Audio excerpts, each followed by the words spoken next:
I'm home. Throws to the near side, and that's intercepted. Intercepted by Jack Jones, heading down the near sideline, and this will be a pick six for Jack Jones and a touchdown for Arizona State. People here, when you think of Sun Devil football, you think of Sun Devil for life. Here we go, 7 seconds. Berkovici. He's just going to air it out deep downfield, and no white shirts around. Oh, Jalen Strong! Caught for a touchdown! Jalen Strong makes the catch! I went to Arizona State. Right. I'm a Sun Devil, man.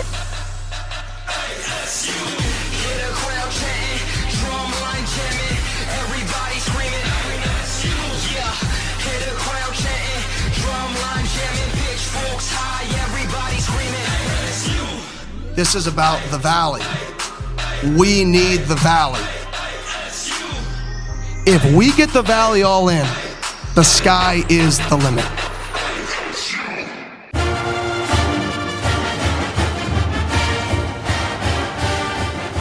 Welcome to Speak of the Devils, the premier podcast for Sun Devil football. I'm Brad Denny with 3TV. I'm Joe Healy with DevilsDigest.com. Joe, it is a time of year where it's unfortunately getting to be pretty hot. Triple digits are a common occurrence, but for the Sun Devil football team, things are continuing to heat up in terms of player acquisitions. There's some notable wins on the recruiting trail, a portal addition on a key area of need. But on the flip side, the baseball team, well, they're a team who's facing kind of a season on the brink. Yeah, we say it week after week after week after week. There is no real off-season when it comes to recruiting for any sport, especially football. So we have seen, as we will talk about, more with the transfer portal, more with some high school recruiting, because that's still a thing, Brad. You still recruit players out of high school and junior college for collegiate athletics, believe it or not. So that's been going on. There's some things to discuss about that, as you talked about. The Sun Devil baseball program, some rough going over the last few weeks. And as they began the Pac-12 tournament out in Scottsdale here today as we're recording, the results certainly not very favorable. So ASU still certainly has at least a game to be played in the Pac-12 tournament, if not potentially more. But their continued postseason hopes, there's a lot hanging in the balance, a lot of uncertainty. So some things to break down in that regard as well.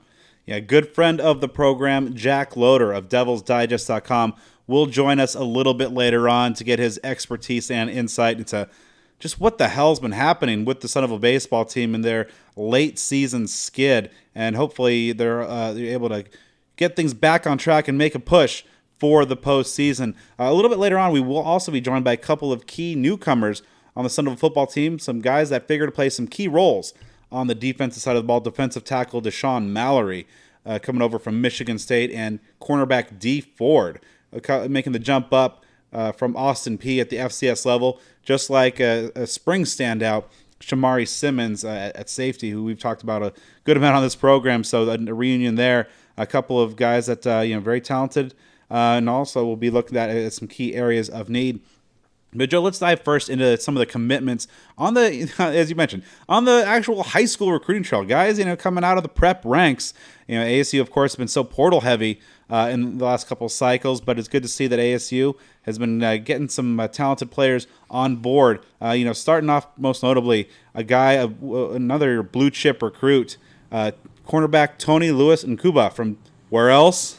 Texas. 6'2", 175-pounder. As I mentioned, a 4-star recruit per Rivals. Last year, picked off 7 passes, won multiple MVP awards at various high-profile camps. And, of course, the Texas tag team of Brian Carrington and Rashad Samples continuing to do some serious work. And this is the second blue-chip 4-star addition that ASU has made in this 2024 class. Hey, man, Texas forever. It's really incredible what they're doing. I know a lot of folks have been pining for recruits out of Texas, especially back in the Todd Graham days, given his connections, especially like in the Dallas-Fort Worth Metroplex area. But this is really being done, and it's an amazing thing. And we'll see how strategically the entire coaching staff approaches this whole matter, because they're obviously attacking Arizona pretty well, especially in the transfer portal, making some definite inroads in the state of Texas. California is going to be a priority, of course. So yeah, if you're getting guys from Texas, you're doing something, and they're not going after the scraps. Not to be disrespectful to any of the players out there, but you're getting 4-star guys out of the state of Texas. That's kind of like California. That's kind of like Florida. There are a few states here in these United States where a lot of the players can pretty much come ready-made, especially if they're in that upper echelon of 4 and of course 5-star talent. So with what ASU's been doing with these coaches and these young coaching staff members getting there into Texas, whether it's the Dallas area, Austin, Houston, whatever it may be, you're getting some guys. So I know some folks, the ones who may take kind of the instant knee-jerk reactions of negativity, thinking, what if Texas offers? What if Oklahoma comes after them, et cetera, A&M, if they throw some big NIL dollars? I mean, these are the things you're going to have to battle, but at least for now and potentially through the entire duration of the process, that's, big pickup. Yeah, he's the second 4-star member of this class that currently stands at 6 public commitments. That puts ASU right now 37th overall in the Rivals team composite rankings. And of those 6, 3 are from the state of Texas. So that's another testament to the hard work and the relationships that Rashad Samples and Brian Carrington have been engineering thus far over the last, the tail end of the 2023 cycle and this work on the 2024 class. But they're not the only staff members who have been getting after it and landing some verbal commits. Assistant head coach, special teams coordinator, and the Edges coach, Charlie Regal, landed out a couple of commitments here most recently to bring the class up to its current size of 6. Starting off with going down to the boot in Louisiana. ASU got a commitment from Albert Smith, a 3-star prospect, 6'1", 205-pounder, who was last season a first-team All-District selection. Very athletic, a very raw type of player, but this staff has been going out and finding good players and good talent, and they're pretty confident in their ability to kind of mold these players with some athletic gifts. And we've seen how the edge room and the defensive ends have really kind of changed and really kind of added a lot of exciting athleticism over this past cycle. And now if they can get a guy like Albert Smith to kind of get that excitement and that level that we've seen through this last batch of additions on the edges, ASU's defense could be in good shape. Yeah, and it's a position group where you probably don't have any immediate needs, so you can let someone develop. This is similar in nature to an extent of what we saw, from some defensive linemen under, Rodriguez and Herm Edwards, where you'd get those, 6'5", 6'6", 230, 40-pound guys, give them the time to develop so you have that length, that athleticism, and you get bulk on them once they get with our guy Joe Conley in the strength and conditioning program. So it's a little bit like that, in this regard, because you've got some guys that, you believe you have some depth there. You believe you have some talent. You saw some products in the spring as well. So that's a position group that, again, just stockpiling that to it. It was funny when I saw his commitment. Like, my knee-jerk reaction, just because that's how I'm kind of wired right now, is, well, what school is this guy transferring from? I'm like, oh, yeah, they still play high school football, and you still bring those guys in from high school football. So, again, just kind of knee-jerk reaction kind of thing. And ASU was also closing out their latest haul. Dressing special teams, mentioned Charlie Regal was getting after it in terms of getting some of those specialists. ASU did bring in Josh Carlson from New Mexico State to be the punter this season, but you got to have an eye to the future. Special teams, very important. So ASU just had to look in their own backyard to the North Valley. Horizon High School, specifically Canyon Floyd, verbally committed to the Sun Devils. Now this is a guy that we were talking, Joe, like another of the Steve Roush disciples. Of course, Steve's been doing a great job in developing specialists of all kinds. And ASU's special teams room has a definite Roush flair to it. Last season, Floyd averaged 50.2 yards. That's great no matter where you are, especially at the prep level. Had a long boot of 80 yards, 17 of 63 kickoffs went for touchbacks, also connected on some field goals as well, but will be a punter at the next level. Smart kid, 4.7 GPA. I don't even know how you get that high. I mean, that's a lot of extra credit or something, but smart kid, obviously, he's picking the Sun Devils, the Harvard of the West, but also a tremendously powerful leg. So, once Carlson exhausts his eligibility this season, future looks pretty bright on special teams for the Sun Devils. Yeah, 4.7. Man, I had like a 3.19, I think, at ASU, like a 3.3 in high school. I thought I was all right. You're bringing an apple for the teacher every day if you're getting a 4.7. Goodness gracious, good for him. Yeah, my man, Steve Roush. I was talking to him not too long ago, and this dude is really involved. We're talking. We're gonna have to get that guy on here, talk to him, because he's doing some outstanding things working with these specialists. And we're not just talking kickers and punters, long snappers, things like that. He's closely involved in mentoring and training the entire specialist room that ASU has right now, and pretty much preparing to do so for the future. And Steve, he's an ASU guy, former Sun Devil kicker. He's a Dobson Mustang. Let me tell you about it. So that's my guy right there. But yeah, Canyon, that's a big deal. Those, because the kickers and punters, you really don't really see a ton about them. On a lot of the recruiting services, which I think is kind of unfair. Like, you should be able to have like one guy who's like a 4 or a 5-star punter or kicker. I mean, these are important players. You know what I mean? Like somebody that's there. But you have these other independent, not really sites, but these agencies that work with specialists, and they are very reputable. And yeah, he's got a very high ranking with that. Like you talked about, I mean, you're averaging 50 yards a punt as a high school junior. That's a big deal. So I think that, I know that there were a lot of Sun Devil fans who got a little, I don't know if frustrated is the right word, with how there was a mass exodus with the specialists, and maybe took that out on Charlie Regal or others, and I don't believe that's deservedly so. But you're looking at ASU really stockpiling things so far. They got one of the absolute best long snappers in the country coming in, Zellers from Cal. Longhetto, I mean, he really showed out in the spring, right? I know he looked good. Folks were critical of things that he did at Cal, but there's some differences to be made, and Carlson's had some successes at the collegiate level. Now you're building toward the future, because ASU also has a kicker commit, a local guy. You're really hitting the local scene hard with these specialists, and that's something that we know the difference between good and bad. I mean, life with a guy like Zane Gonzalez, when Thomas Weber was at the peak of his game. When you had Chaplitsky and others that were really getting it done as punters, when Matt Hawk was doing his thing, I mean, that's just a difference maker. And when the results are the opposite, we've suffered through some times as well. So that's something where, confident in the short-term future, because obviously pretty much everybody on that list, as far as ASU's guys right now, I believe they're all seniors, right? I think you're getting a year out of each of them. So you're going to replenish it, but they are stockpiling that, and once again, you feel maybe a little bit better about getting these local guys who might have stronger ties to the program, that maybe they'll stick around and not seek other pastures, as we saw this past offseason. So again, it may not have the curb appeal of a 4 or 5-star quarterback or wide receiver, but we know these players are hugely important. So when you get competent and capable, dynamic players in the kick game, there's going to be a point where it pays off. Yeah, so Carson Kiefer is the local commit that you mentioned, the place kicker from Corona del Sol.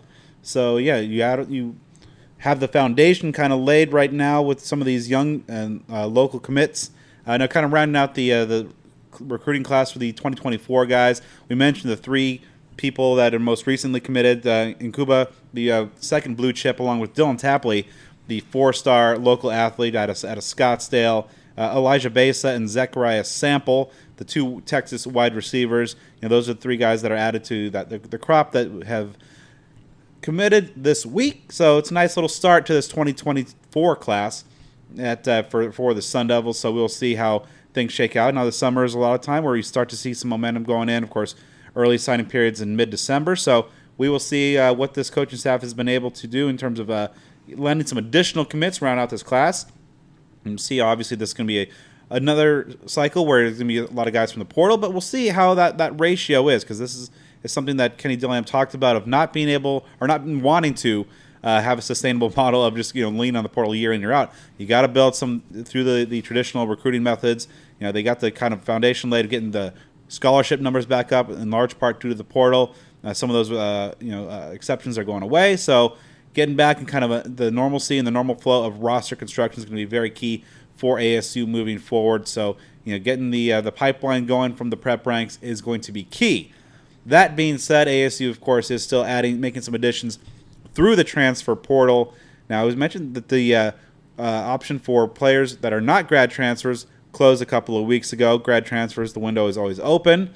Guys that jumped in before that most recent deadline can still commit and be eligible this season. ASU did land a verbal commitment a few days ago at a key area of need, but we will talk about a little interesting wrinkle that came about earlier today. But on the surface, it looks like a good pickup. Defensive tackle Corey Roberson, most recently of Oklahoma, 6'3", 297-pounder, has played in 26 career games for the Sooners. Although none of those came in 2022, it seemed like a situation where the new staff there under Brent Venables didn't think that Roberson was going to be a contributor, so he did not see any game action last year. For his career, 29 tackles, 7 TFLs, a sack and a half, 2 years of eligibility left. So on the surface, we talked about that, it's an area of need, the interior defensive line. And a guy coming over from a blue blood program, obviously somebody who's played with ASU, newcomer edge player for ASU, Clayton Smith. But Joe, you did some sleuthing today on the social media. While Roberson did announce his commit publicly, as did the Sun Devil football program, that doesn't necessarily bind the player to the school. And he's right now perhaps still weighing some options. Yeah, here as we speak on Tuesday, and it's not hidden stuff. I didn't have to reach Ralph Amsden levels of investigation when somebody posts something to a social media account is out there for everybody to see. And he just posted on his Instagram stories that he was visiting Fort Worth, Texas, one of my very favorite cities on the planet Earth, and posting pictures, videos from TCU's campus, TCU's stadium. So that just gives you the information right there. Looks like he's certainly visiting TCU, and that's going to be some stiff competition for ASU if that's in the mix. So that's just the sad nature of the beast. I feel like you say that kind of phrase quite a bit with recruiting, that it is the unique thing when it comes to these transfers that, as you mentioned, I believe there's paperwork that's signed that essentially locks in the player's ability to attend that university and be a part of that football program, but it doesn't necessarily bind him in the sense that his options are all off the table other ways. Remember a couple years ago, I forget I think his last name was Spivey, right? Did he end up at TCU? That tight end that came in from Mississippi State. Oh, Jorquavius Spivey or something? Yeah, and did he end up at TCU? Or I think it was somewhere in the Big 12, if I'm not mistaken. He committed to ASU as a mid-year transfer. Jorquarius Spivey is with the Horned Frogs. Yeah, so these things happen. It's very coincidental that it's TCU yet again here, but yeah, it's interesting how the paperwork goes. It's not like your traditional NLI these days. Really got to focus on not mixing up NIL and NLI. It's not like a national letter of intent with a high school player where you sign it and you're going there unless there's grants and aid, I believe. Yeah, unless there's a coaching change or some really extraneous circumstances, things like that. You're going there. So it's something that certainly benefits the student athlete, but still doesn't necessarily create a ironclad binding situation for the program itself. So we're going to have to see. You can't help but be a little bit concerned if a player is making that announcement that he did as far as a commitment is concerned and then taking visits. It would be one thing if he's like, let's pump the brakes a little bit. I'm just going to survey some options. Then we will circle back to making this thing official. But yeah, we'll just see how this develops. Again, it's not a great thing. Is it the end of the world? Is it a guarantee that this player is not going to be coming here? Certainly not at that level of extreme quite yet, but something to monitor with maybe some, jittery tension about it. Yeah, we've been refreshing his Instagram page here as we're recording, and his post with his commitment to Arizona State with the graphic and everything still posted. So we will see, because of course that is a big position of need. As we broke down, kind of coming out of spring, what were some of the things on ASU's shopping list? Because they did have some spots.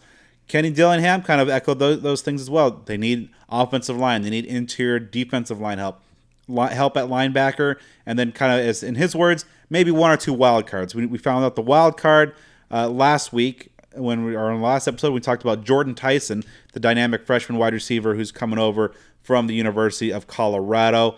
And a guy you'll hear from in a few minutes, cornerback Dee Ford coming over from Austin Peay, a ball-hawking defender in his own right. But, the offensive line and defensive line especially really jump out to me as areas that ASU really needs some help and needs to address. And on the offensive line, we talked about last week that Cade Briggs coming over from Texas Tech and also had some familiarity from his time at the University of New Mexico with ASU offensive line coach Saga Tuatele. And then ASU earlier in the cycle got some help from Sione Finau from Purdue. But Roberson is really the only one so far to help on the defensive line, especially on the defensive interior. Now, that's going to be an area where ASU has just been really thin. They got some intriguing players. Dashaun Mallory from Michigan State, who you'll hear from in a minute. Anthony Cooper played on the inside during spring after spending most of his career at the end spot. Tristan Monday is another guy who impressed. Cullen Fight, the true freshman out of Texas, he was really good and kind of surpassed some of the incumbents in that spot. But still, it's a demanding position that you want more depth, especially some experienced depth. A guy like Roberson definitely brings some of those things to the table. So we will monitor, of course, whether he's ultimately going to follow through with that commitment. But I still think, here we are in kind of the late stages of May. ASU still, I think, needs to make some additions at some of those positions.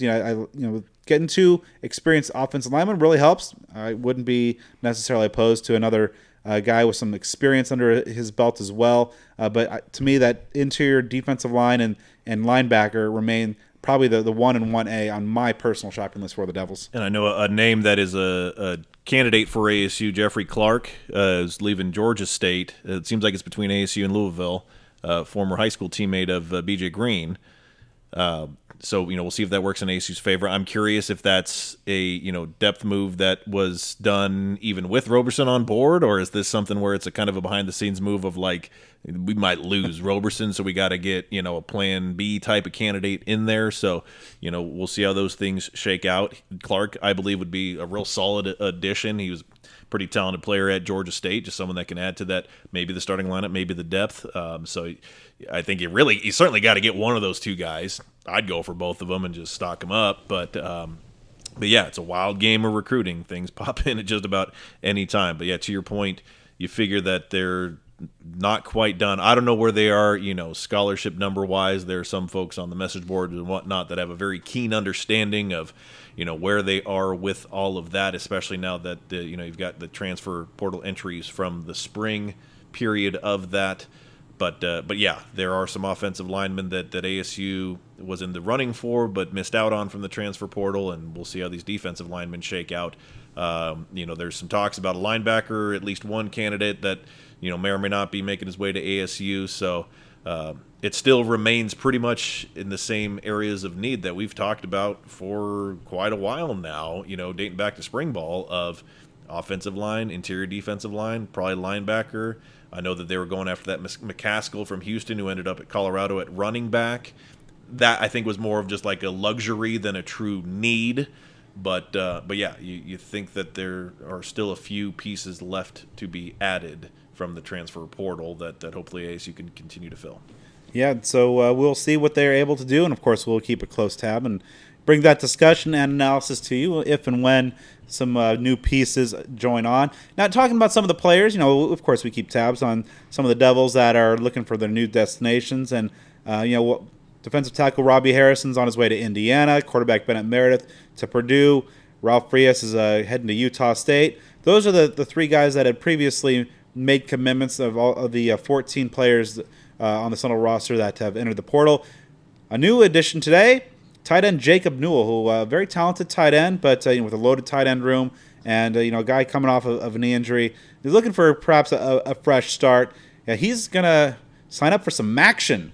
He is heading to Ohio. He's going to play at Akron.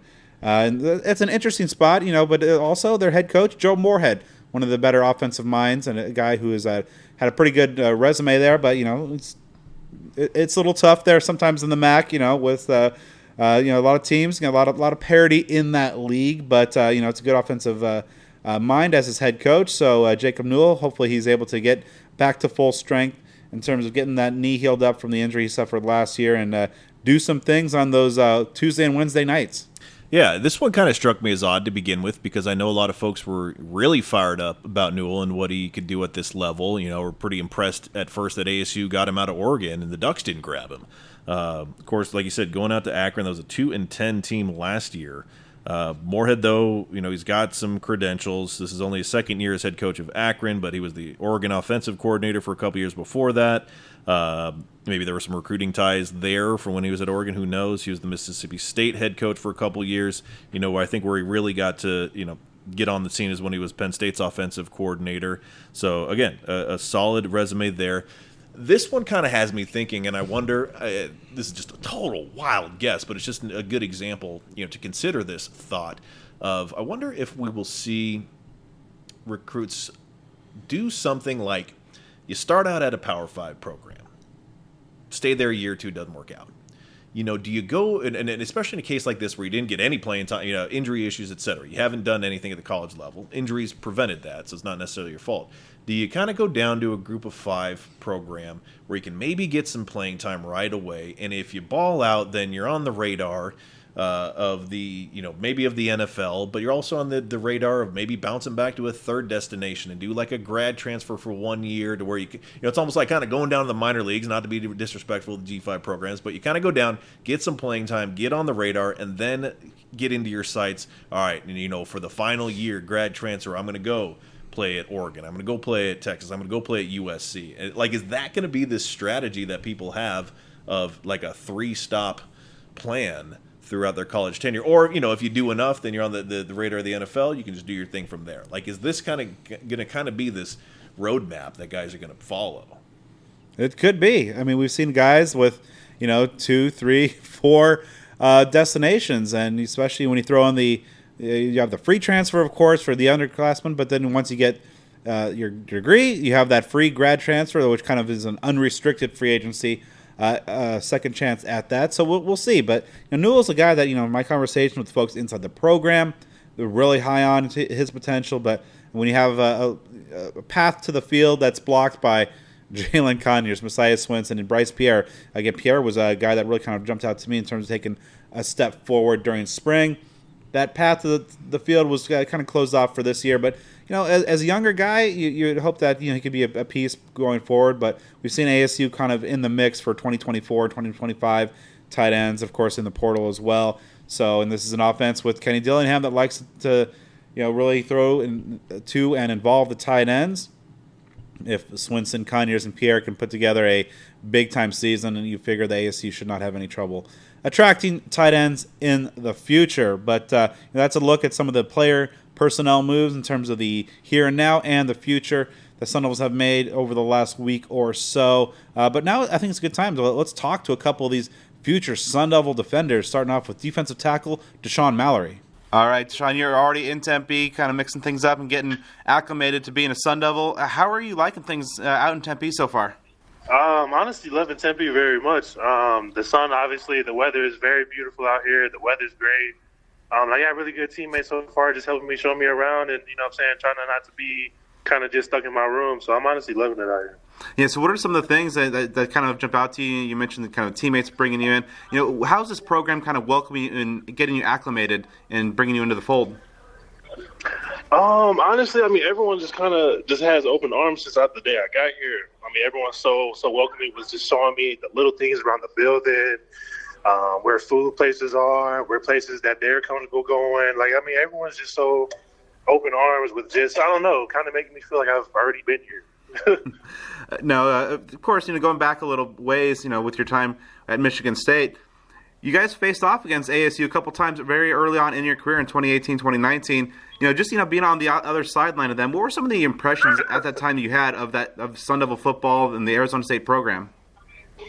I would say at the time, I was for sure very young, so I wouldn't say that I was able to pay attention to a lot of the details that I know now. But I've always been a fan of the Pac-12 conference. So being on the sidelines as a young kid, you know, at Michigan State, playing against Arizona State, I don't know, it was kind of like a surreal moment watching two of my dream schools play off against each other.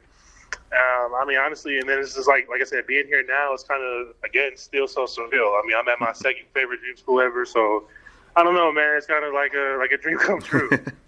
Now, you obviously had your time with Michigan State, and ultimately, though, at what point, and what were some of the factors that kind of were at play in your decision to enter the portal and kind of explore your options? Right. I completely enjoyed my time at Michigan State. I think, to me, I ended up coming down my years there. I spent almost every single year there. I ended up getting my degree. I met a ton of people, and I've learned a lot of great things, academic-wise, social-wise, and football-wise. But I think just for me and searching for something new and different was kind of understanding my value, understanding what I was able to put on tape my last 2 years there since COVID, and understanding what the coaches wanted at that time, Coach Tuck and his staff. And, I mean, just kind of being humble and mature about the situation, just not knowing that I wasn't the guy that they wanted to further advance with. And like I said, that was all okay, too. So it was just like there was no point in still staying there. I already got I already graduated, and I know I still got a ton of ball under my belt. You know what I'm saying? I just want to find a new home, honestly. Now, of course, you mentioned that ASU had been a school that's been on your radar, one of your dream schools.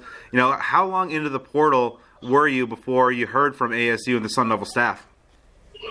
Oh, man, that kind of seemed like it was so far ago. I want to say maybe it honestly may have been like 2 weeks into the portal. 2, at most, I want to say 3 weeks into the portal. I started to hear from Arizona State. What's funny, though, is my Michigan State defensive coordinator, Scotty Hazelton, is really good friends with Coach Brian Ward here at ASU. So once they kind of got in contact, my old defense coordinator was kind of like, yo, I know this guy. They pretty much run the same couple things. You're kind of used to the scheme that they're going to be running. So, if you ever feel like it's going to a place, I'd recommend you to go there type of thing. And then, of course, me and Coach Ward and Coach Amy built, a real strong connection early on. And, I mean, honestly, we just talked every day up until I made the decision to commit. So it was kind of like a no-brainer, honestly, once I started to get on the phone and, we started talking about ball and things like that. I mean, everything was just so similar to what I was already experiencing at Michigan State. You know what I'm saying? That I just feel like Arizona wants to put me in a position to where I can showcase a lot of things that I've been doing, through your career in the Big Ten, obviously that's a high caliber level of football. How have those years, in the trenches, against Big Ten opponents helped prepare you for what's ahead for you in the Pac-12? Right, for sure. Yeah, playing in the Midwest, I can definitely say the O-line comparison. Obviously, the Midwest in general is a very run-based organization, and I feel like what's just going to prepare me to transition to the Pac-12 is how to handle certain blocks, how to handle, those run schemes. I feel like just naturally, even since I was in high school, I've always been a really good run stopper.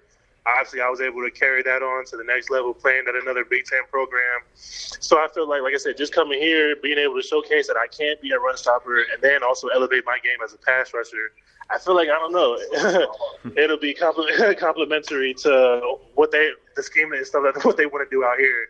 Sorry, my teammates was just bothering me. But no, yeah, I feel like just being able to bring the run stopper mentality over to this conference and show my teammates that, I can handle within the trenches. And then, obviously, like I said, elevate my pass rush game, too. So I feel like it'll be like a good 50-50 in my eyes. So for any ASU fans who might not have got to see you in action for the Spartans, give our listeners a self-scouting report. What kind of skill set should they expect to see from you in the trenches? Self-scouting report, that's a good one. I'd say a very tenacious guy. I feel like I play definitely with an attitude, not like an ignorant attitude, but I definitely play with a good chip on my shoulder. Very high motor, very passionate, very aggressive. I feel like I can just get into a mode where every play I want to make myself, although that's very selfish. I know I got 10 other guys out there, but just the hunger to always want to disrupt something. I feel like that's just my natural call, and I feel like I'm just good at that, good at firing off the ball and messing stuff up there in the middle and just making plays. I feel like I'm a guy that can create havoc consistently and just bring that type of energy and passion to the D-line. You mentioned Coach Brian Ward and the connection there. What really kind of stands out about his scheme and what it asks of those interior defensive linemen? Personally, I want to say it's IQ. I feel like me and him kind of speak the same language as far as what we want as a D tackle. You know what I'm saying? Obviously, since I play the position, it's a lot easier for me to sit here and be like, well, coach, I want to be in situations where I'm in one-on-one or I'm stunting or whatever the case may be. But I think it's his coaching aspect to see where it's like, okay, I can set you up like this. There's plays where we can lead up to that. And I don't know, I feel like it's just the image. I feel like I fit exactly what he wants, what he's like looking for. And I feel like I can just mold myself into the player that he desperately seeks. I wouldn't say desperate, but I want to say, you know what I'm saying, just mold myself into a great player that, you know, they're finally wishing on. So.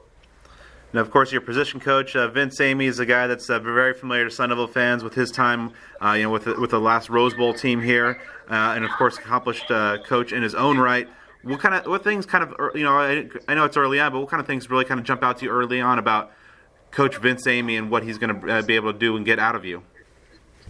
I think the thing that stands out to me early on is his basic knowledge of details, like for fundamentals. So we're talking about pre-snap keys and what indicators that you can look at to pretty much stay ahead during the entire game.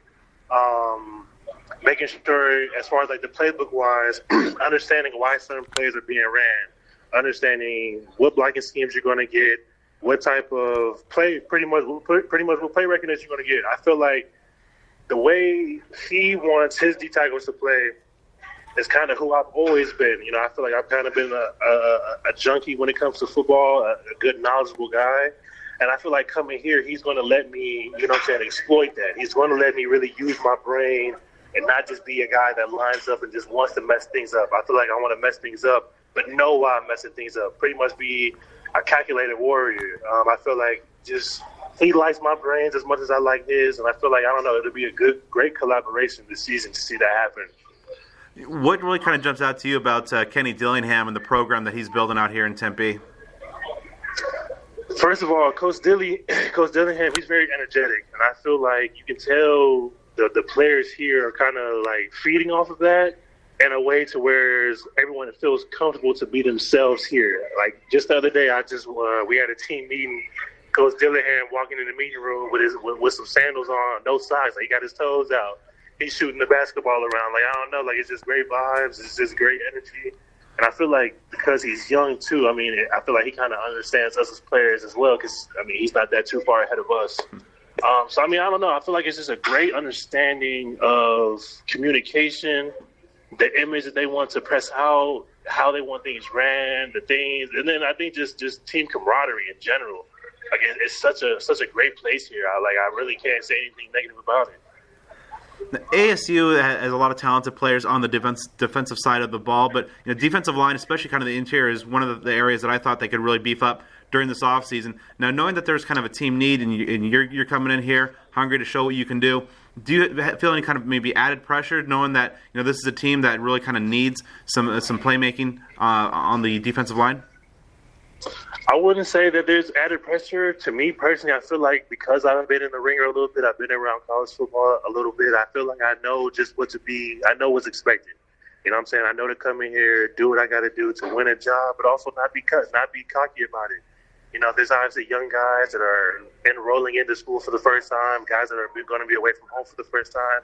So me being a vet, I mean, I'm definitely ready to take the responsibility to also coach, help younger guys pave their way to whatever they want to do and whatever their dreams are. So I don't think that there's added pressure, especially with knowing that this is a team that they need defensive linemen. Honestly, in my eyes, I hope I can just come here and without any restraints, I mean, let me play fully to the best of my ability, and hopefully I can, help the team shine while doing so. So whereas everybody's winning at the end of the day. Now, you mentioned playing to no restraints and to the fullest of your ability. When you look ahead to this fall, to this 2023 season, what goals have you set for yourself, whether personally or for on the team side, that you want to get accomplished here in Tempe? Right. First and foremost, I would definitely like to be in a position where I've earned my rights to be a starter. I feel like I've always been capable of that title since I've been in college. I feel like I got what it takes to be a respectable and commendable captain. I feel like I've got what it takes to be the starter, to where the coaches can trust me to go out there and make plays, or even if I mess up, they know I won't mess up, and it's affecting me the entire game. I feel like they know I can go out there, digest exactly what I need to know, and then continue to perform and be a teammate to everyone else around. But as far as like personal stats, man, I mean, I can't help but just want to be the best. And honestly, whatever comes with trying to do that, I mean, I'll be grateful for whatever the journey brings. But to say I sit here and I've been thinking about individual stats and accomplishment, I can't say I've been doing that. I just truly wish I can come here and be dominant as best as I can be without looking back, without any regrets, honestly. And here's new ASU cornerback, Dee Ford. All right, Dee, so you've been in Tempe for just a few days. How are you liking Arizona so far, and how has the Sun Devil program kind of welcomed you into the fold? Just moving up here has been nothing short of what I expected. Just being there in the West Coast is very nice. Living in Arizona is extremely nice. It's just going to take me some time to get used to the air and the heat. So after I get used to that, I'll be perfectly adjusted to it. Yeah, well, some bad news. The real heat's coming next month, so brace yourself for that. I heard this is nothing. Looking back, you're an FCS All-American. You have all conference honors on your resume. What ultimately led you to explore your options to transfer? Really just the positioning that I found myself in after the season, just having the success of last season and trying to do what I want to do, which is play at the next level. It was kind of a no-brainer if that's what I wanted to do. It was like I had to show more to scouts to the next level that I could play with anybody. So that was like the decision about leaving for my grad year. It was just to really help me and show like the world basically that I could play against anybody, and that it's not just FCS football, that no matter where I play, if you can play football, you can play football. So you jump in the portal. How long were you in the portal before Arizona State reached out, and what was the Sun Devils recruiting pitch like, and what ultimately sold you on becoming a Sun Devil? I want to say I was in the portal for about a month and a half, and really just with the Sun Devils, it was just Coach BC and Coach B Moore. It was really just the plan that they had for me, and B Ward, I'm sorry. The plan that they had for me at the school, and just the things that they seen me doing that, like I said, if I wanted to play at the next level with the plans that they had for me at this school, it was a no-brainer to come out here, because playing in the Pac-12, that's a passing league for a corner. That's like what you need. So after coming up here, seeing the campus, everything was beautiful. Coming from FCS, small school, never seen any of these like facilities or machines before. So just when I came out here, everything felt like home. My mom loved it. I had my nephew with me. He loved it as well. So just like all the pieces fit together when I was on my official visit that made me lock in and commit. And, of course, there's a familiar face on this roster already that you know pretty well, and Shamari Simmons. I was out there covering spring ball, and he was one of the real standouts on that defense. What was some of the feedback you got from your former teammate, or I guess a teammate once again, about being a Sun Devil, and what is it like just playing in the same secondary with Shamari? For one, playing with Shamari is just, for one, fun. Because Shamari's a fun football player. Shamari's a dog. He plays just like me. So having him in the back end, you can trust somebody. You know that somebody's playing for the same thing that you plan for, which is just to provide for their family. So that it makes it easier when you're playing with him, because you know that he has that same internal factors as you. And then just on my official visit, he really just told me that out here, all that they gave him a fair shot, really. And then that's really all you can ask for as a transfer student is sometimes the transfer portal, you can get kind of lost with coaches just trying to get like backups and just coaches trying to fill in depths for their school. But Shamari said that was one of his main concerns, was he didn't want to just come here and be like a filler. But he said ever since he got here, the coaches have showed him nothing but love. They gave him a fair opportunity to go out and showcase his skills, and then the rest was on him. And as you can see, he's been balling. He's starting now. When you look at, you talk about the things that were attractive to you about this school, the defense, this program. When you look at this defensive scheme of Brian Ward, what really kind of jumps out to you about the scheme and what they like to do with their defensive backs? With the 4-2-5, look, really it shows that a lot of DBs can play on the field. With the 4-2-5 defense, a lot of DBs have to play. So as a DB, you know that there's going to be opportunities for you to showcase your skills because the 4-2-5 defense is required to play a lot of DBs, especially in the Pac-12 with their air raid offense. You can't just go cover a 80-yard bomb and then come back and just feel like you're going to be like full energy. So you're going to need guys that can play, that can come in the game, and then really just there's not a drop-off. And then I'll say that playing in this defense will be completely different for me because in previous years I'm used to cover 4 defense, cover 4 base defense with Coach Ward. He runs a cover 3 base defense. So I feel like that'll be better for me because I have more zone eyes, and having my vision on the quarterback will allow me to have a chance to make a play in the football. Now, for any ASU fans who weren't able to catch you in action last season, give us a self-scouting report. What skills are you going to be bringing to the Sun Devil defense? The principles I bring is passion, hard working, and just when you see me on the field, you can know that side of the field is covered, basically at all times. With my game, there's still lots of room for improvement, but I feel like some things that I do well is tracking the ball, finishing at the point of like the catch. I don't really let receivers bring the ball in. Just because you touch the ball on the route doesn't mean that you caught it. You have to bring the ball down. So I feel like I finish well, and then just my short area quickness help a lot and bring a lot to this team with just how I get in and out of my breaks and my cut ability.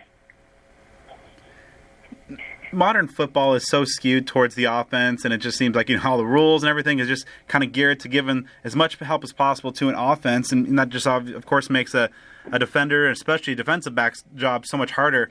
What kind of skills and what kind of mindset does a cornerback need to thrive in today's college football? One, you just got to play your game. You just can't get into you can't let the refs get in your head. If you know that you're an aggressive corner and you like to put hands on, you just can't let the refs get into your way. Like, you just got to play your game. You get a flag, you just keep playing. But I'll say that's my take on that. Just play your game,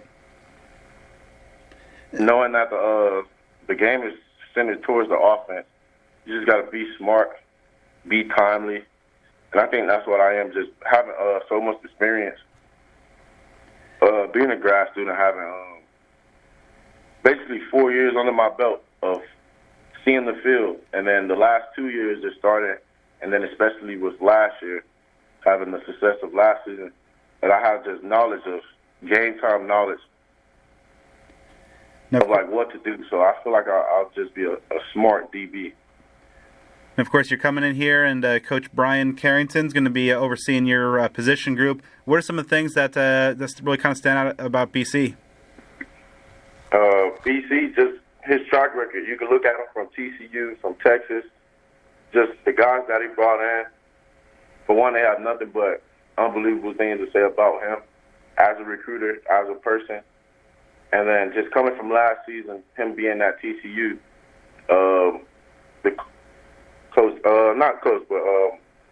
the player TLC, number 1, same exact size as me.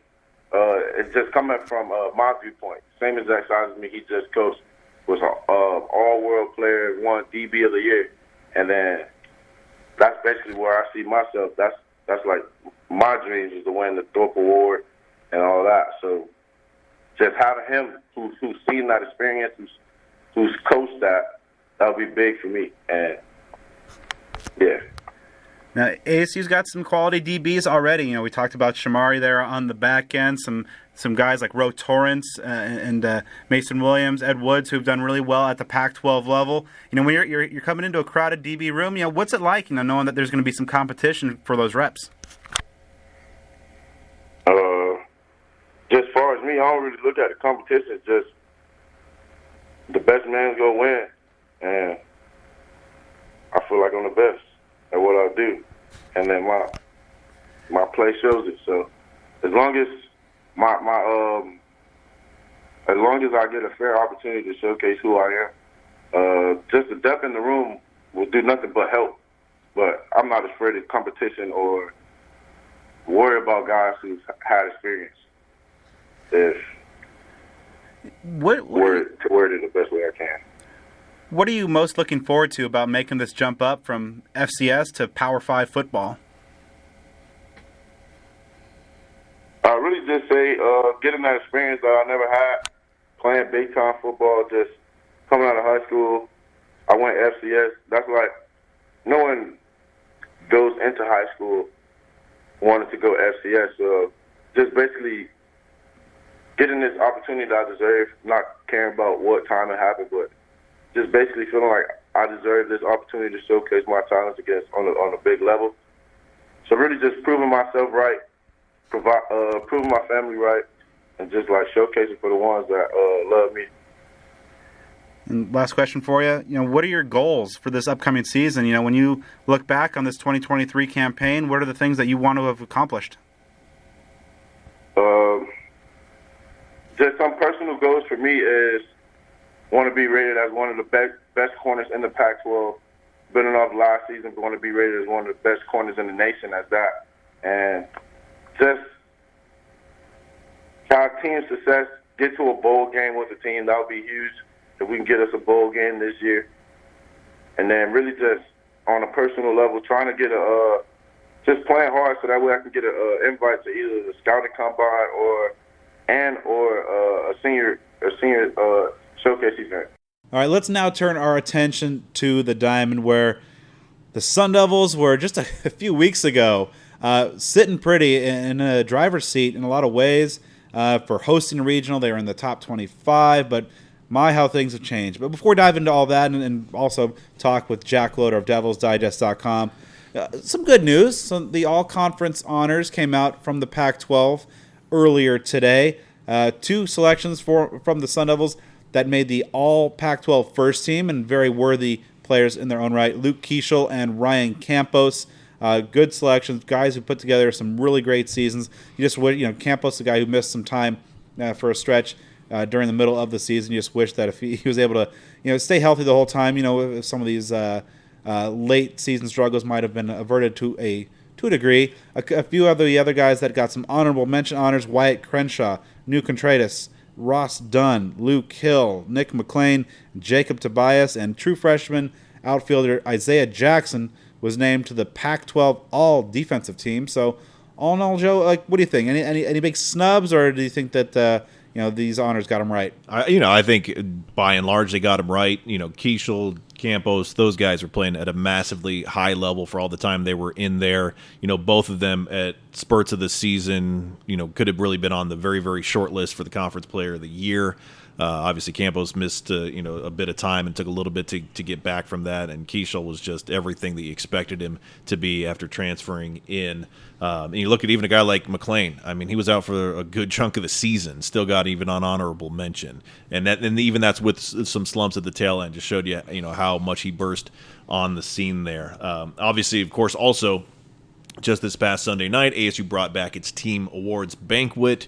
First time in about a decade out at Tempe Mission Palms Hotel. I was out there. It was an awesome time. Awesome to be back. A packed house. A lot of these guys are also getting awards within the team. Isaiah Jackson was ASU's Defensive Player of the Year. And talking about him, man, being on that all-defensive team.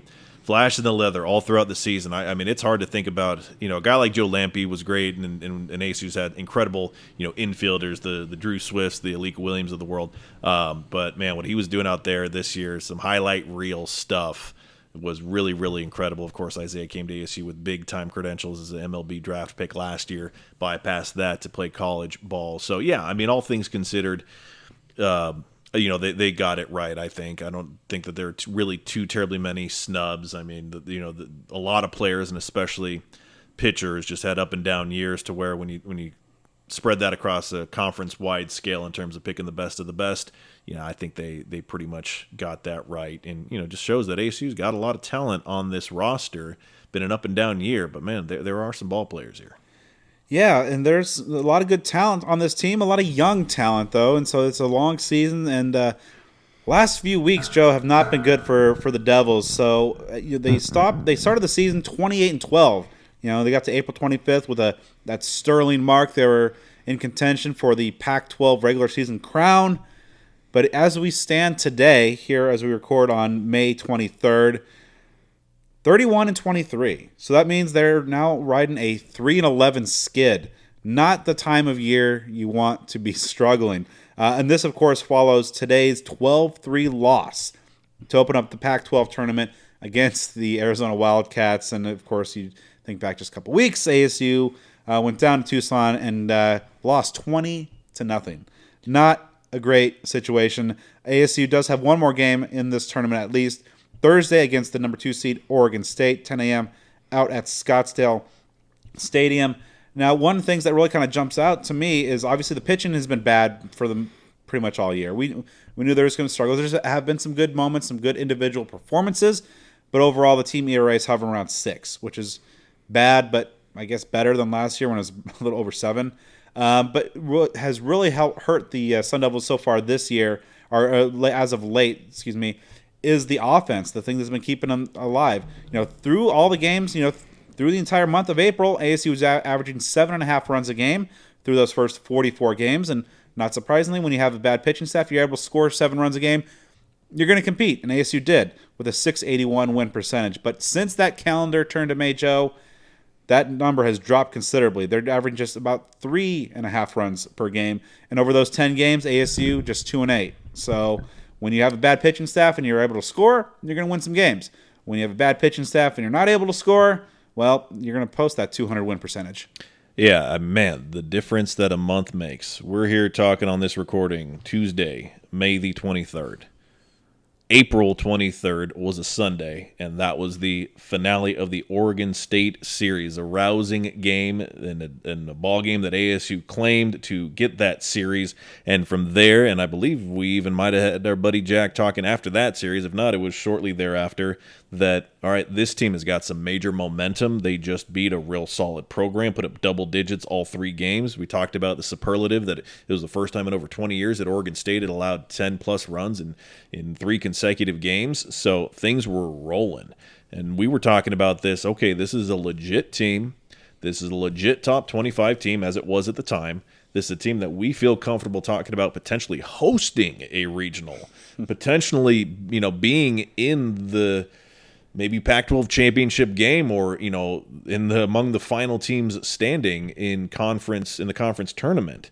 But yeah, from there, you split Cal State Fullerton. You had a series loss at Oregon, and just that back-breaking 6-game skid of sweeps against Stanford, and then at USC. That series at USC really was kind of the tide turner, I think. I mean, there's no shame in losing to Stanford, a bona fide top 10 team, if not better, especially when they were hanging in on Friday and Saturday. I'm not trying to preach value of moral victories, but you lose 6-8, 11-12 against an elite team. You're competing with them. I mean, again, not trying to get on the moral victory kick, but I left that Stanford series not really crushed and defeated. I'm like, all right, this team is competing. They're not yet at the level that we maybe thought they were, but they're competing with the clear cream of the crop in the Pac-12. But then going on the road to USC and scoring a combined 2 runs in 3 games when they only allowed 9 runs across 3 games. You go into that series after what ASU did against Stanford, again, even in losses, and previously against Oregon State and others, and what they'd done through the great duration of the season up to that point. If you tell me that ASU goes on the road at USC, allows 11 total runs, 4, 2, and 5, 11 total runs I'm guaranteeing you ASU's winning the series, and I'm feeling comfortable they're getting a sweep. Certainly not thinking that they're getting swept. So that, I think, was a tide turner when just the offense went really, really dry. You come back home, you get a series win over UCLA, which was certainly encouraging to end the regular season on a high note. But even with that, a lot of the websites and different college baseball accounts, because there are many, had ASU as one of the pretty much more or less universally as like a last four in, at least from what I saw from the reputable sources. And so you go and you drop that game in very discouraging fashion, 12-3 earlier today against Arizona. So, we're certainly not, calling it a season. There is, at a bare minimum, at least one more game to play. We're not, putting a eulogy on this 2023 ASU baseball season, but needless to say, some ups and downs, a lot of different ways to look at it. We'll talk with our buddy Jack, get some insight about it. That's for another show for us to really break down on a molecular level of what was this season like. Again, because there are games left to play. We're not ending it before it's done. But a roller coaster of a season, a lot of potential shown, some very significant wins and very encouraging series, but some discouraging times as well. So we'll see how it all shapes out, because at this point, just a lot of holding your breath in hopes of ASU just getting to a regional and being able to live to play another day. A lot of that is in serious question, and it was entering this conference tournament, and after a near double-digit loss to Arizona, that concern just compounds even further. All right, joining us now to make sense of what's been going on with Sun Devil baseball, including today's game at the Pac-12 tournament, reporting live from Scottsdale Stadium. You know him, DevilsDigest.com reporter, and moving quickly up the all-time show leaderboards, right on the heels of Cole Topham, the great Jack Loder. Jack, how are you doing tonight? Good to be here. I always like that you keep me posted on the standings so I can text Cole and tell him not to get comfortable. It's the hottest competition in the Valley right now. Everybody is fired up about it. So we're gonna. How many more do I need to get to Herm? 2 or 3, I think. Yeah, you're within striking distance. That's my stagnant target, because I know Cole can keep moving up. I think Herm is locked in. So as soon as I get to Herm, I know I have at least someone of note kind of behind me that I can hang my hat on. Yeah, I think, all due respect, I don't think that Herm will be joining us anytime soon / again ever. So yeah, that target's pretty solid. You might actually. You might get hard to go on Speak of Devils podcast. You might actually get a kick, being a Niners fan yourself, that you have triple the appearances of all-time great Ronnie Lott. Ronnie Lott's been on the show? Twice. No way. I think because he was on the Pac-12 network, right? Yeah. Okay, sweet. What about Sun Devil / 49er great Brandon Ayuk? 3 or 4. 3 or 4. Okay. Yeah. All right. Elite there company. See? Perfect. All right, that's enough fluff. Let's get to the root canal here. There you go. Well, so the thing is, we're gonna hold off for a second on the, I guess, metaphorical dental procedures. Started on a good note. This past Sunday, the team banquet returned as an in-person event for the first time in about a decade. I was there. It was an awesome event, packed house. Now, obviously, that's not something that really affects wins or losses on the field. But in your opinion, what do you think about Willie Bloomquist deciding to bring that event back to the culture of Sun Devil baseball? Because it was really well received by everybody who attended. I think that's a testament to Willie's just authentic love for the program, right? Not to say previous coaches didn't love the program, but the fact that Willie has Sun Devil blood, I think he's really interested in replicating as perfectly as he can the elements of the program that made him fall in love with it, 25 years ago, right? So, one of those things was the banquet, and he's talked about culture, stuff the team does, team bonding outside the lines, not even in a less formal style than a banquet, just things that remind Willie of his time as a Sun Devil, I think, are a priority for him, making sure these guys have that experience. And in the form of last week, it was that awards banquet where I saw guys got awards, Letterman jackets, interacted with fans and sponsors, and so all positive on that side. Can't express more gratitude to Willie than that. And then also just today, the all Pac-12 teams were released. Ryan Campos, Luke Keeschel, first teamers, a handful of honorable mentions, Isaiah Jackson, the all-defensive team, and he won Defensive Player of the Year at the team banquet. Any qualms, any hot takes with any of the selections that were made, either for ASU or honorees from other schools, or do you think that the selections pretty much got it right? I think they got it right on this one. I think Luke Keeschel was making a Pac-12 Player of the Year push, I think, right up through that Stanford series even, and then had a really bad USC series, and obviously your team falls off as much as ASU did at the end of the regular season. You're not going to get an award like that. I think they missed the Coach of the Year. They gave it to David Esker. I think that was kind of a cop-out, the easy route to go, right? It's like, yeah, he was picked to finish first. He finished first. His team really breezed through the Pac-12. They clinched the title on, I think it was the Saturday or Friday even of the second to last weekend. So there was no drama in the standings. Once they swept ASU, they were in the clear there. They did their job, but they were supposed to do their job. And I've always thought Coach of the Year, Coach of the Year award should go to the coach that does the most with the least, right?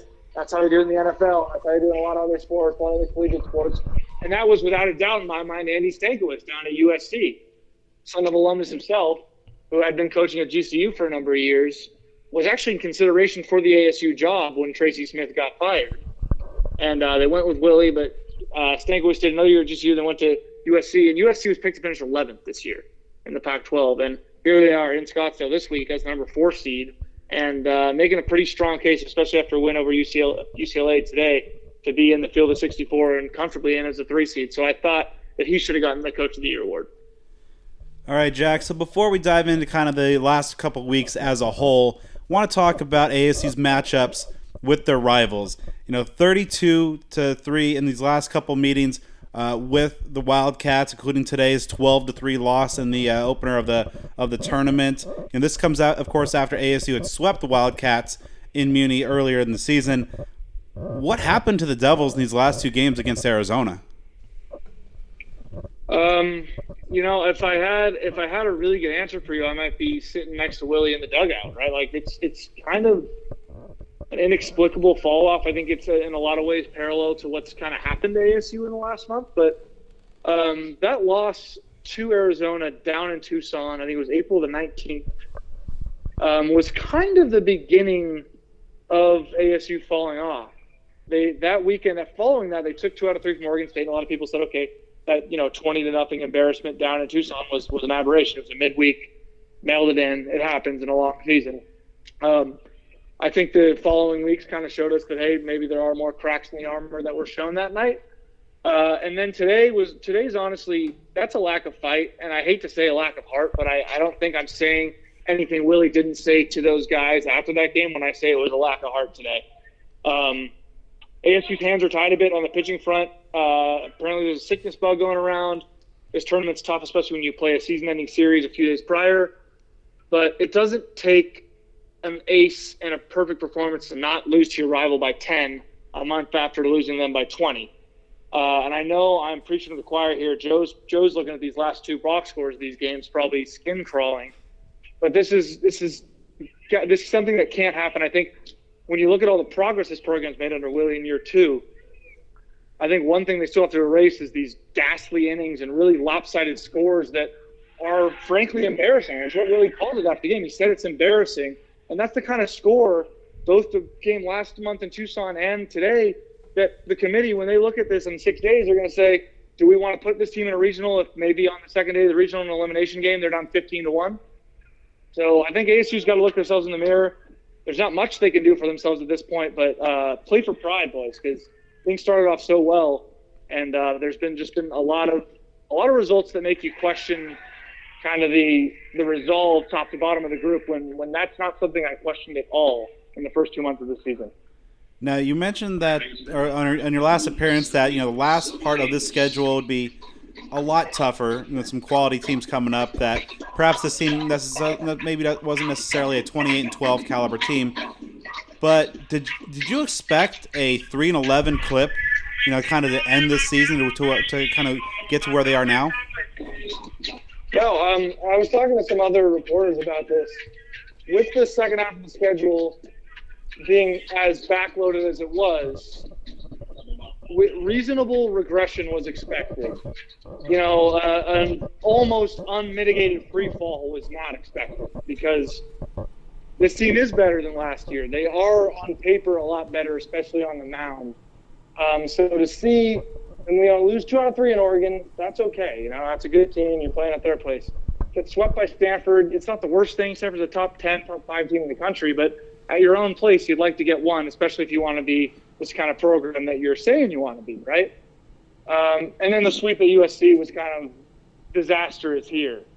And also just because it came in the most bizarro world fashion of a pitching staff giving up, I think it's 11 runs, but a few of them were kind of tacked on at the end. They're like effectively 10 runs over the course of a weekend, which in almost every other series the entire year, 10 total runs over a 3-game series allowed would be a sweep. And instead ASU got swept because the bats, their best bats, didn't show up. Yeah, speaking of the bats, I mean, the downturn in offense has been pretty ghastly, really since the calendar switched over to May. The pitching has been kind of pretty bad all year, but the offense has been able to keep ASU, at a winning clip. But since the start of May, the offense has really gone quiet. Why is that? They're facing better pitching. If you want to look towards a tangible element, they are facing better teams and facing better pitching. And even through the Stanford series, they were scoring a lot of runs. I think they lost that Friday game 11-9, and they might have lost another game 8-6. Like, they weren't getting shut out.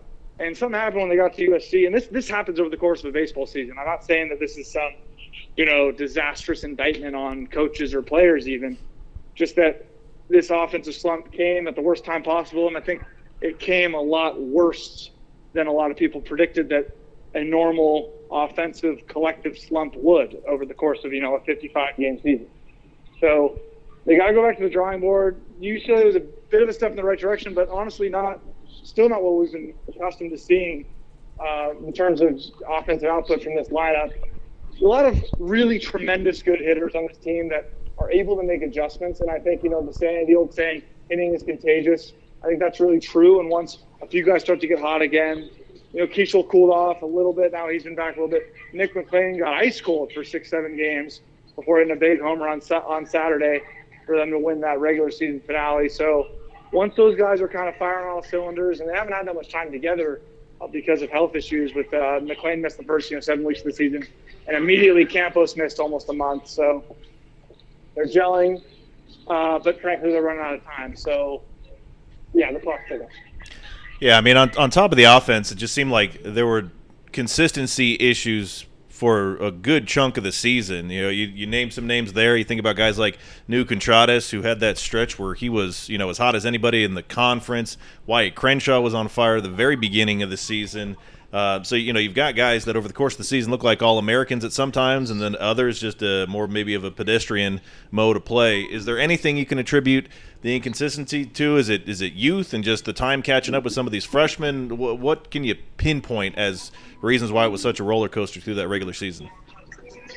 Youth is probably something you can definitely point to with the guys who are able to use youth as an excuse. You're looking for Luke Hill and Isaiah Jackson, namely in the starting lineup, and say, these are young guys.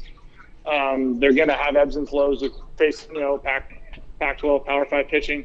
With the rest of the lineup, I mean, Nick McClain's younger than a lot of people are willing to wrap their head around. I think because he's so good and so toolsy, to use a real baseball word for you. Keishel never had that much of a slump, but I think it was also the lack of power. ASU's a bit power reliant.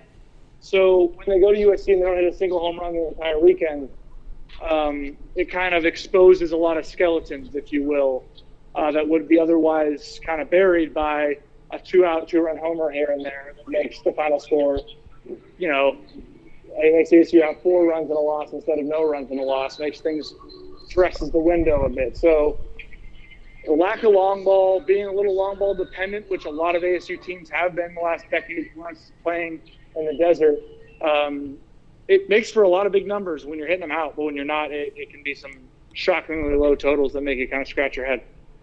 All right, so following today's loss to U of A, ASU is facing off against Oregon State on Thursday in the last game of pool play in the Pac-12 tournament. Not a whole lot of room for error, if any, at this point. What do the paths to a postseason berth for the Sun Devils look like right now? They got to hope that East Carolina can run through that little losers bracket of that conference tournament and win it, so that a team doesn't steal a bid over there. Hope for no bid stealers in the other smaller conference tournaments, and really try to put out I think it needs to be a win. I was thinking after they won this year with UCLA, I thought, okay, they're safe. But based on the projections I saw yesterday and today, it does not look like they're safe. And I know ASU fans, after basketball season, it's felt like this school has been on the bubble since Christmas.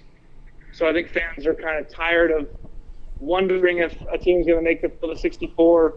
But ASU dug themselves this hole: one win against Stanford, one win at USC, and they'd be fine right now in a 2-3 seed line, relaxing, still obviously trying to get wins in Scottsdale. But those 6 straight losses, one at home to obviously an incredibly good team, doesn't hurt your RPI a whole lot, and then losing to USC, who was below ASU in the RPI prior to that series, that's a big shift. So stick around 50 if you can. A win on Thursday would do a lot for you. But the way this tournament is set up, guys, is really odd. There's 3 pools of 3 teams, and the winner of each pool goes, and then 1 wild card goes to the Final Four, and that's the highest seeded second place team. So the highest seeded 1-1 team. And so that there's a chance ASU actually doesn't have a chance to advance to the Final Four stage, because they're the 5th seed in the tournament, and one of the 1 through 4 seeds will be the number 2 in their pool. So it gives me a headache to think about and talk about. But there's a chance that even if ASU wins that game on Thursday, it's their last game of their season prior to Selection Monday, and then they'd really be holding their breath. All right, so under the assumption that if things don't go well and ASU, in fact, doesn't make the postseason, do you think that this season will or should be considered a success? You're putting me on the Giannis spot here, but it would be a failure to not make the tournament. I said before the season that you got to make the tournament, and considering it's not, all things considered, as a Power 5 team that has a good history and should be able to recruit well, making the baseball field of 64 isn't that awesome of an achievement. ASU doesn't put NCAA tournament appearances anywhere on its outfield wall, right? That's considered the bare minimum, is getting into that dance, making noise in a regional. And to not do that 2 years in a row now with Willie, and then on top of it, you consider the last month and where they were, a month ago today, which was Monday, April the 24th, when Baseball America had them ranked 12th. D1 Baseball had them ranked 17th, and firmly in the conversation to host a regional, not just play and compete in a regional, but to host a regional at Phoenix Muni. That went out the door after the Stanford series. And frankly, after the USC series, it was a 5-alarm fire. So I think in a lot of ways, you can't take away the individual positives of a season like this. There were a lot. The portal haul was still good, even though on the tangible fruits of that portal haul weren't quite what ASU wanted. A lot of young talent, but yeah, I think I would overall chalk it up as a bit of a failure. I'll highlight the positives, but overall, you have to get to a regional. And Tracy Smith in his last season before he got fired got to a regional and won a game. So in making that switch, Ray Anderson kind of sent the message that is not enough, and we want more for the program. So 2 years after the 2022 trial run, which Willie had a lot of leash, and Willie still has a lot of leash. Don't get me wrong; he's on a 5 to 7 year plan here, but a second straight year without the tournament is going to have some frustrated aura entering 2024, and I think you might see some shift on the coaching staff besides the head coach if that were to happen. So that's a pretty good segue into my next question. As we know, Sun Devil fans of all sports are infinitely level-headed and rational at all times. So how do you think the general fan view of this program will be if ASU makes a regional compared to if it doesn't? Even if it gets to a regional and, loses out and drops out of the season quickly, how big of a difference do you think just making that level of the postseason is to the fan base compared to sitting at home for all the regionals as it did last year? Oh, I think that difference is absolutely massive. Because you get to the regional, you get to the big dance, and instead of watching that weekend and watching perhaps even Arizona get a bid, and maybe the Pac-12 is thinking of maybe having the most bids in its league history. That's if ASU gets in and they send 6. Watching that from home would be a real stinger. I think it helps Willie that he's a Sun Devil and that he has some leeway with the fans, and that he was hired to build from the screws. Getting to the regional, even if they, like you said, Joe, like they lose 2 games, it's still a postseason appearance. It's still a step in the right direction. You can point to actual evidence of steps in the right direction. You already can do that, but getting in there and giving yourself a shot to win a couple games, hit a few homers, beat a lower seed. The way this team is constructed and playing right now, there's actually literally no chance that they would win a regional based on the pitching depth and the health of the arms and the miles on the arms at this point in the season. There's just teams that are better on the mound that can kind of weather that. I know people are probably going to clip that, and I hope I'm wrong. But the way they're playing right now, there's limping to the finish line, and then there's what ASU is doing right now. All right, so just looking a little bit ahead, regardless of how the season shakes out, barring some miraculous run, if you're Willie Bloomquist, what are your top off-season priorities? Developing high school arms. Committing and signing kids who are hard throwers, who can pitch, who will stay away from the draft, and who will come to your program as 18-year-olds and stay until they're 21 and be blue chip pitchers in the Pac-12, not have to go out in the portal every year and get some other team's arms. You can find good arms in the portal, but you're not going to find frontliners. I think ASU realized that a little bit this year. They got great stuff out of Christian Curtis. They got good stuff out of Ross Dunn. But generally, if a guy is in the transfer portal, there's a reason they're in the transfer portal. Either they're disgruntled with the coaching staff, which we know when you're dealing with 20, 21-year-olds, could be very much on the player, or they're just not as good as that staff thought they were, and they told them, you're not going to get innings here. You might as well test the portal. So what ASU did last offseason was necessary, especially when it comes to arms and getting veteran guys that can fill innings. And I think they, for the most part, saw a lot of what they wanted, at least in the first 2 months of the season. But you can't rely on doing that every year. It's not a sustainable method of success to have that much roster turnover. So if I'm Willie, I'm looking long and hard at who develops my pitchers.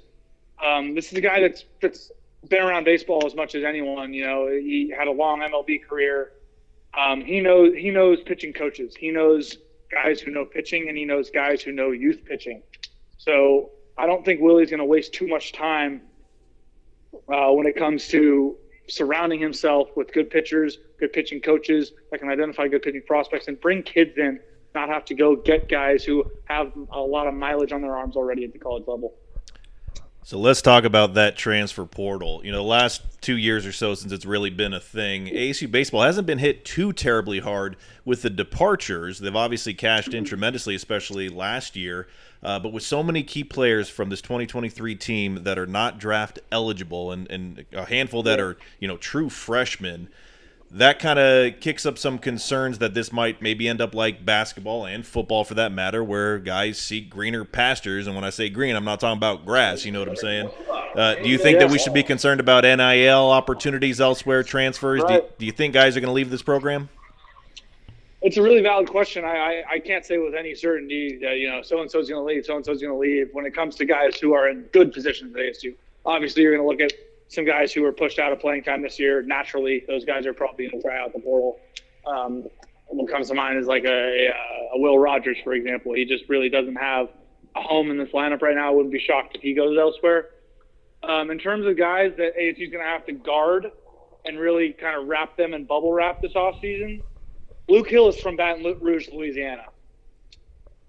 He grew up in the shadow of Alex Box Stadium watching LSU play.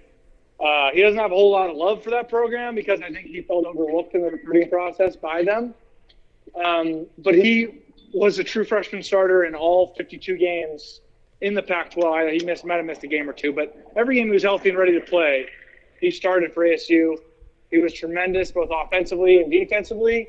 And I wouldn't be surprised if some teams, especially from down south where he's from, come calling. And like you said, come calling with some greens that's not grass. That's just the nature of the beast this year. I think recruiting is as much about recruiting new guys. Recruiting is as much about defending and keeping your talent as it is recruiting new guys.